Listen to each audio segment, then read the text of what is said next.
With so much on the line, especially for Catholics, some argue this election may be the most important in the history of our nation.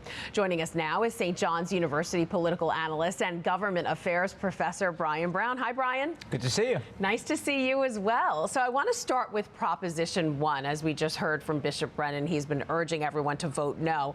What happens if this passes?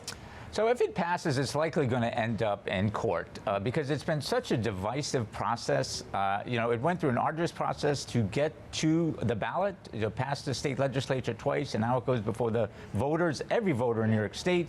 But the language was written in such a vague manner, it has left different sides interpreting it very differently, and there's a lot of concerns about, gender ideology, about age discrimination, about parental rights, and what this all really means.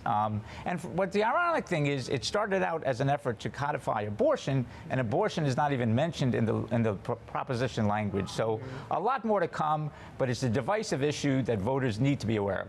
And speaking of divisive, this whole campaign has been pretty divisive, and the candidates have been really down to the wire trying to get their messages across and get some votes hours ahead of the polls. Donald Trump was in Grand Rapids, where he closed out his 2016 win. Kamala Harris in Pennsylvania, another key state. Do you think all these last-minute stops will make any difference? Well, I think it makes a difference because it probably indicates what their inside polls are telling them. If they're campaigning in these swing states, particularly Pennsylvania, which we know is the big prize with 19 electoral college votes, but the numbers must be tight in North Carolina and Michigan if that's where they're spending all their time.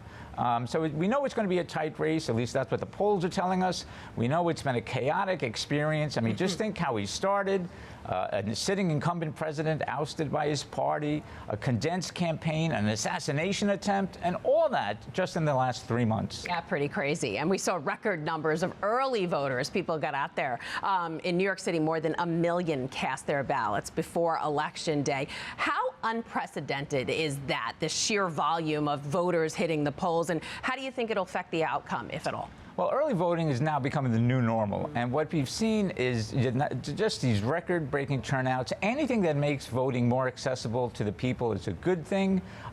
It's interesting that 4 years ago, Donald Trump was kind of against early voting and urging people to come out on Election Day. He has since changed that strategy, and we've seen some uptick in those numbers.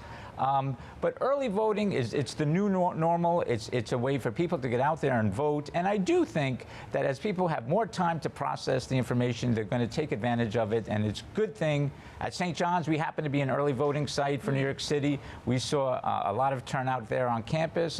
And also for students who happen to be registered in their dormitories, they had that opportunity. So anything that makes voting easier and more accessible is a good thing. Absolutely. And really quickly, do you think we'll know a winner by the end of Election Day? God, I hope so.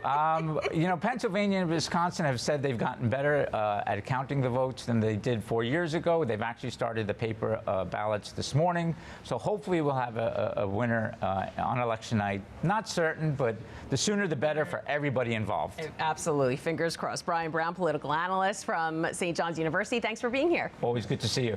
Happy Election Day.